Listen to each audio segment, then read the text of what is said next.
하나님 우리 아버지와 주 예수 그리스도로부터 오는 은혜와 평강이 여러분과 함께 하시기를 축복합니다. 우리 지난 6개월을 한번 돌아보십시다. 6개월 동안 열심히 사시지 않았습니까? 여기 놀고 먹은 인생이 있으면 손 들어 보십시오.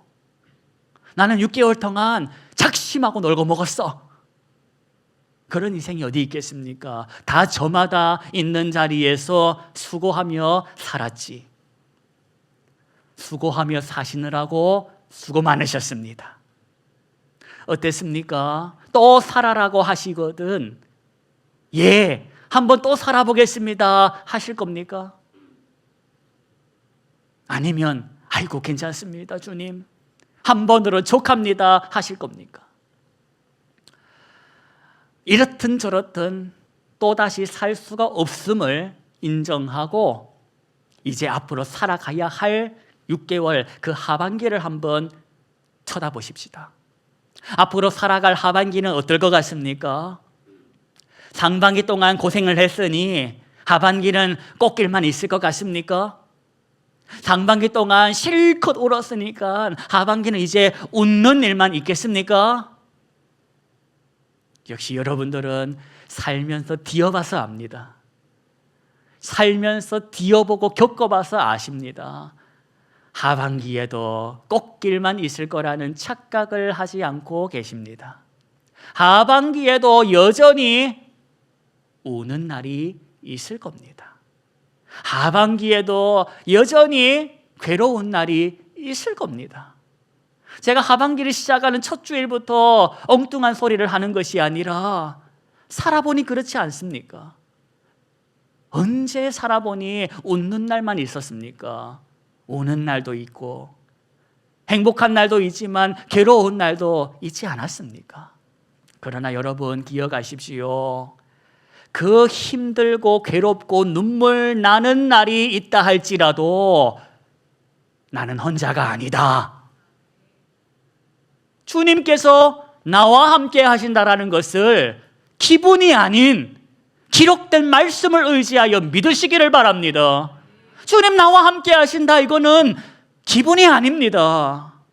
주의 말씀으로 기록된 약속임을 붙드시기를 바랍니다. 오늘도 마주한 말씀을 통해 주님의 말씀, 그 음성이 들려올 때에 그 음성, 그 말씀을 아멘으로 붙드시기를 축복합니다. 본문 보십시다. 8절 제가 읽어드릴 때 눈으로 보시면서 화답해 주십시오. 하나님의 사람 누가?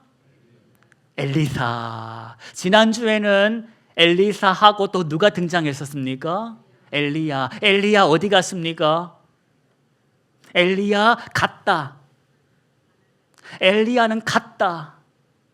여러분, 영원 무궁이 있을 거라는 착각을 하지 마십시오. 때가 되면 가는 겁니다. 때가 되면 가는 겁니다. 그러니 그때가 이르기 전에 여기에서 해야 할 일들을 하는 것입니다.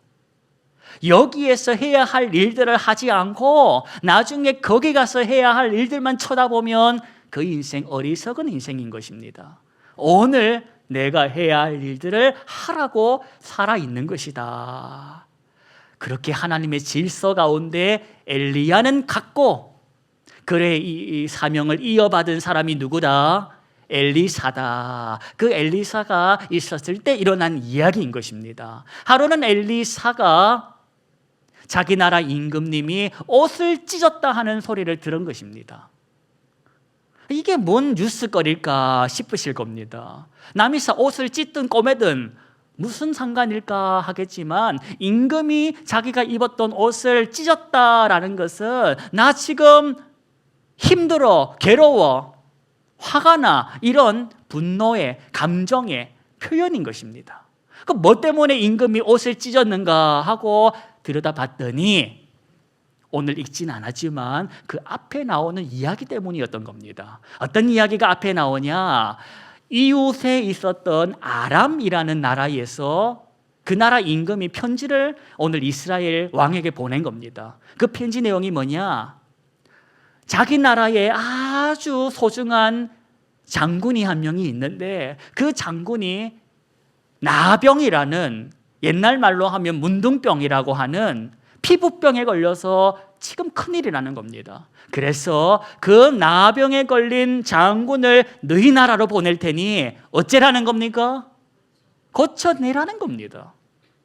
여러분, 이 소리를 들었던 이스라엘의 임금이 옷을 찢었다라는 것은 이런 뜻입니다. 아니, 나더러 어떻게 고치라는 거야? 내가 무슨 재주가 있다고 그걸 고쳐? 이걸 구실 삼아 우리나라를 쳐들어온다는 뜻이 아닌가라고 옷을 찢었다는 겁니다. 당시에 나병에 걸렸다, 문둥병에 걸렸다라는 뜻은 신으로부터 저주를 받았다라고 통하던 시대였습니다. 아니, 신으로부터 저주받은 인생을 내가 무슨 용어로, 능력으로 고쳐내? 지들이 우리나라를 잡아먹으려고 구실로 삼아오는 게 아니냐라고 지금 이 왕이 화가 난 겁니다. 그 이야기를 누가 들었다? 엘리사가 전해 들은 것입니다. 그리고는 뭐라고 합니까? 오늘 말씀을 제가 쉽게 풀어드리겠습니다. 엘리사가 임금에게 하는 소리, 자기 나라 임금에게 하는 소리, 임금이시여, 어째서 당신은 하나님을 믿는 사람인데 하나님을 믿지 않는 사람처럼 행동합니까? 당신 크리스찬 아닙니까? 예수의 사람 아닙니까? 그런데 왜 하나님 모르는 사람처럼 그렇게 반응하냐? 예수 안 믿는 사람들하고 똑같이 반응하냐라고 한마디 했다는 겁니다. 아니, 하나님이 살아계신다는 걸 믿는 자기가 왜 하나님을 못 믿는 사람하고 똑같이 반응하냐라고 말했다는 것입니다. 그러면서 그 적국의 장군이 오고들랑 자기에게로 보내라라고 말을 한 것입니다. 여러분, 그렇게 나병에 걸렸던 장군 나만이라는 장군이 이스라엘 땅으로 왔고 선지자 엘리사를 만나게 된 것입니다.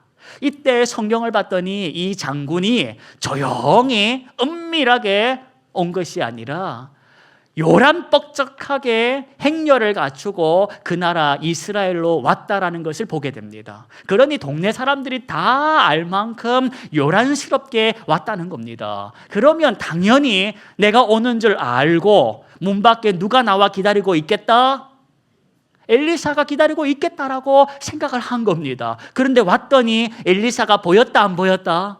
안 보였던 겁니다. 성경을 봤더니 엘리사가 문 밖에 나와서 기다린 것이 아니라 그의 종 심부름꾼을 대신 보내가지고 그 장군을 영접하게 했다는 겁니다. 여기서부터 이제 나아만이 기분이가 나빠진 겁니다. 내가 오는데 왜 그 엘리사라는 선지자가 영접하러 나오지 않는 거야? 기분이 이때부터 상한 겁니다. 그러면서 이 엘리사가 전해준 이야기가 뭐였습니까? 어디 가서 어째라? 요단강에 가가지고 몸을 몇 번? 7번을 씻으라라는 주문을 한 겁니다. 그랬더니 그 소리를 들었던 나아만이 어떻게 반응을 했답니까? 말씀을 보십시다. 어떻게 반응을 했냐? 11절을 보십니다. 11절 눈으로 보실 때 나아만이 어째? 화를 내고 가버렸다는 겁니다. 여러분, 나아만 이해되십니까? 나아만이 지금 왜 화가 나가지고 그대로 돌아가 버렸습니까? 11절을 봤더니 나와 있습니다. 눈으로 보십시오. 11절. 내 생각에는 그가, 여기서 말하는 그가 누굽니까?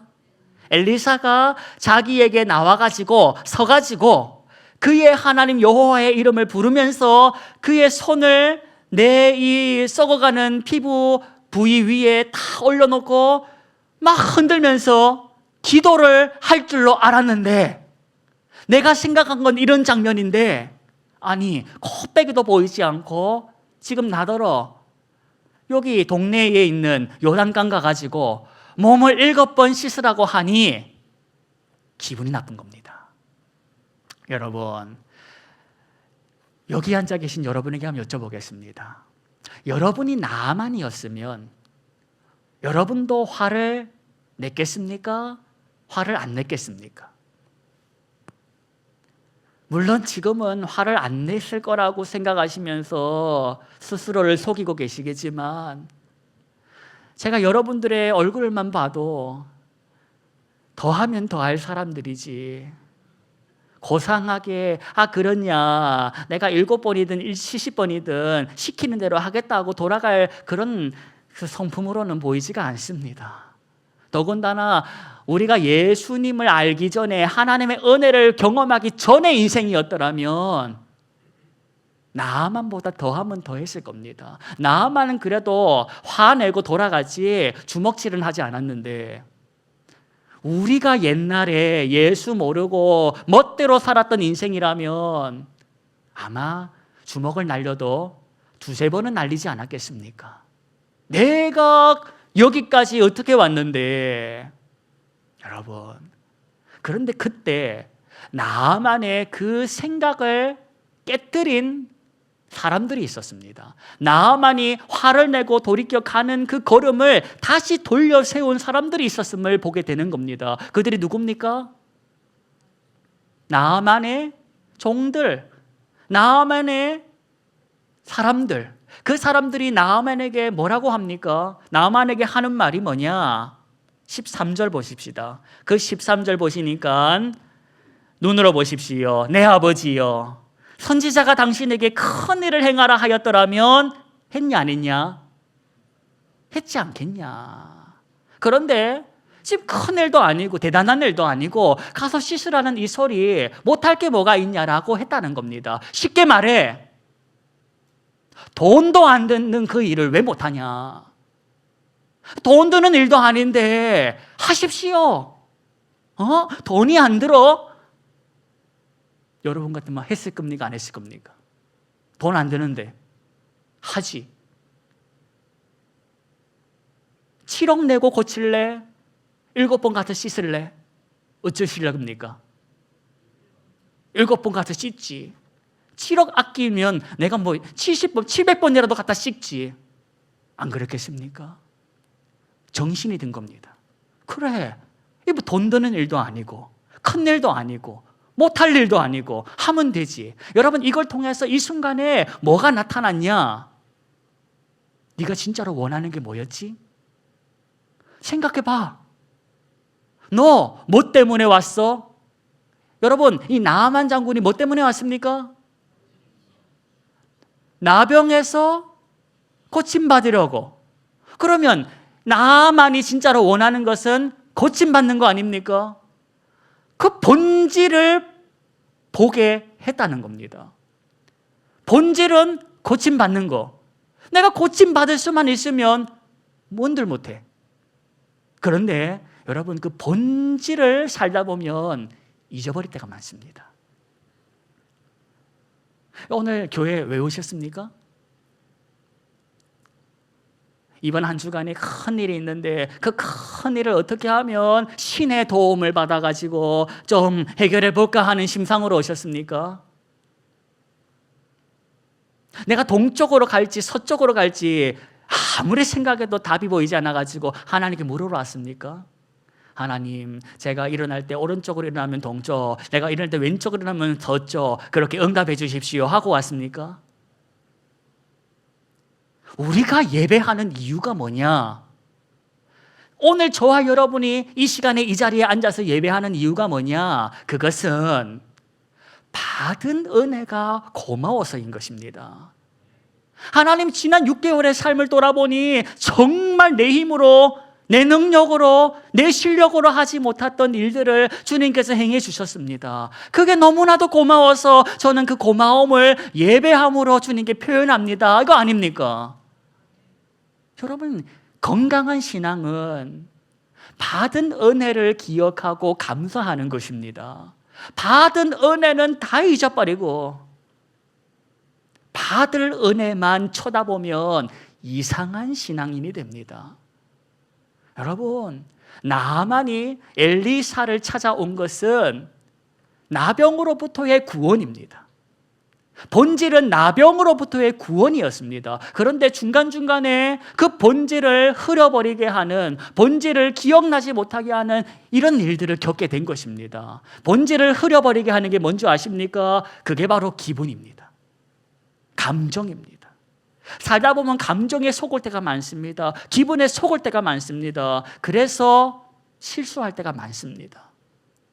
오늘 우리가 배워야 할 교훈은 하반기 너 또 감정에 속을 거야? 너 또 기분 따라 살 거야? 그러지 말라는 겁니다.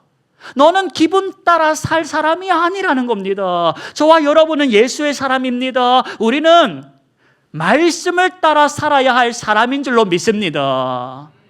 내가 궁극적으로 원하는 게 뭘까? 주님 안에서의 기쁨, 주님 안에서의 평강. 오늘 내가 주 안에서 기뻐하고 주 안에서 평안하면 행복한 하루인 것입니다.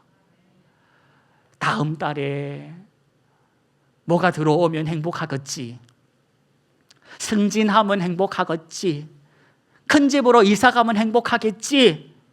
행복을 미루지 마십시오.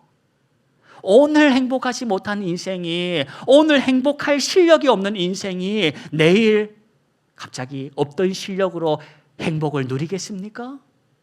오늘 옆에 있는 사람이 귀하고 오늘 이 시간이 귀한데 오늘이 행복하지.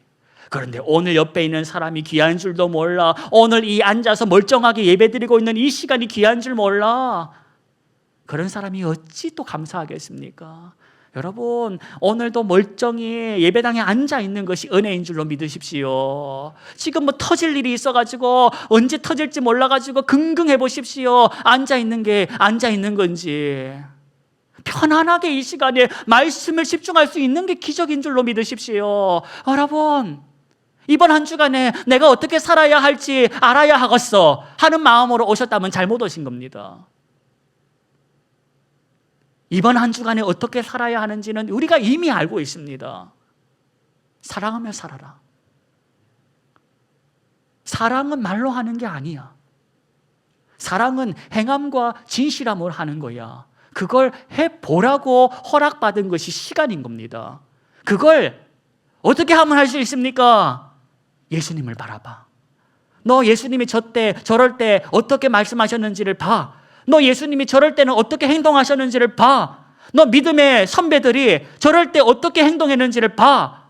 여러분, 그래서 우리가 성경을 읽는 것입니다. 내일부터 사도행전을 읽으려고 합니다. 사도행전은 우리 믿음의 선배들이 어떻게 살았는지를 보여줍니다. 여러분, 사도행전을 내일부터 우리가 같이 읽으실 텐데 특징을 보게 되실 겁니다. 어떤 특징이냐? 사도 바울이 말을 할 때 이렇게 말합니다. 아, 그래, 내가 며칠 3일 뒤에 저 쌍용동에서 보자, 우리 보십시다. 3일 뒤에 쌍용동에서 보십시다. 하지만 하나님이 허락하셔야지만 그럴 수 있습니다 라는 뉘앙스로 말을 하는 것을 보게 될 것입니다. 이게 뭔 뜻이냐? 늘 계획을 세울 때에 하나님이 역사하시는 그 여지를 두고 있더라는 겁니다. 하반기를 여러분이 살아가실 겁니다. 8월에는 뭐하고 9월에는 뭐하고 10월에는 뭐하고 계획을 쭉 세워가실 터인데 그 계획 속에 하나님이 역사하실 여백을 두실 건지 마실 건지 선택하라는 겁니다. 하나부터 열까지 다 내 생각으로 채워놓고 내 뜻대로 안 되면 하나님 이게 뭡니까? 이 소리 하지 말자는 겁니다. 언제나 하나님의 역사하시는 여백.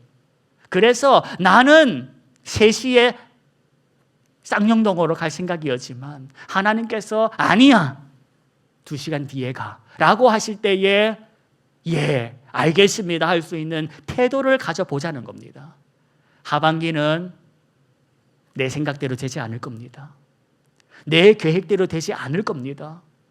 그러나 기억하십시오. 나와 함께 하시는 하나님께서 나를 죽는 그 길로, 망하는 그 길로 내버려 두지 않으시고 건건마다 간섭하시고 사는 길로, 생명의 길로 인도해 가실 것입니다.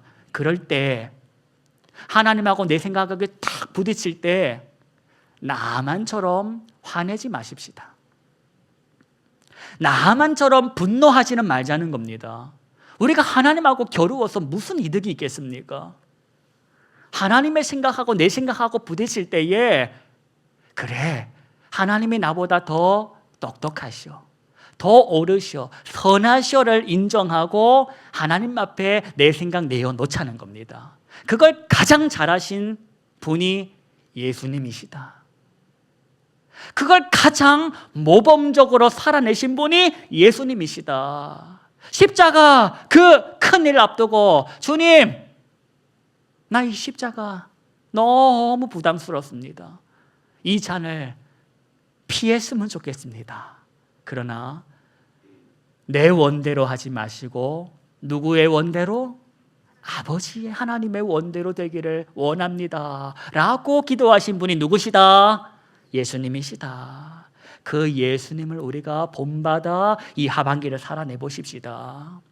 느낌에 속지 마십시오. 오늘 예배 드리는데 찬양팀의 찬양도 별로고 말씀도 별로고 가슴이 뜨겁지가 않네, 가슴이 쿵쾅쿵쾅 솟구치면서 눈물도 좀 흐르고 해야 되는데 그런 게 없네.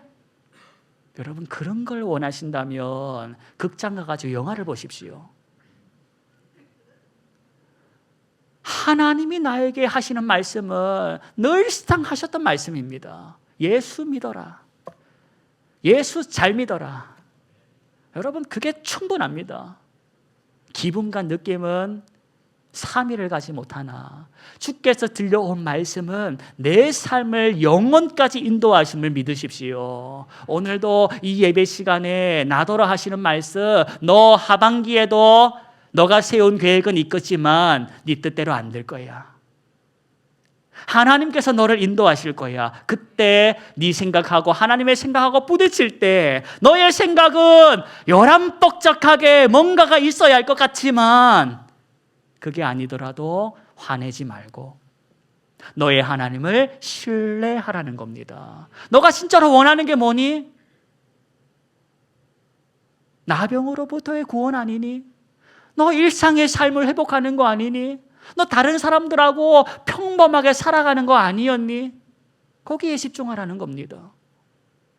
오늘의 이 누리고 있는 것들을 감사하게 볼 줄 아는 눈과 감사로 고백하는 입이 이번 한 주간에도 저와 여러분의 입에서 터져 나오기를 기원합니다. 기도하겠습니다. 하나님, 살다 보면 속을 때가 많습니다. 기분과 감정에 속을 때가 많습니다. 주님, 그럴 때마다 속지 않게 해주시고 기분과 말씀을 따라가지 말게 하시고 오직 말씀만 따라가게 하여 주옵소서. 이 엘리사의 이 이야기, 나만의 이 이야기가 하반기를 살아갈 때에 내가 세운 계획대로 되지 않을 때에 하나님 앞에 화를 내는 모습이 아닌 주님을 인정하는 태도로 나타나게 하여 주옵소서. 예수님의 이름으로 기도합니다. 아멘.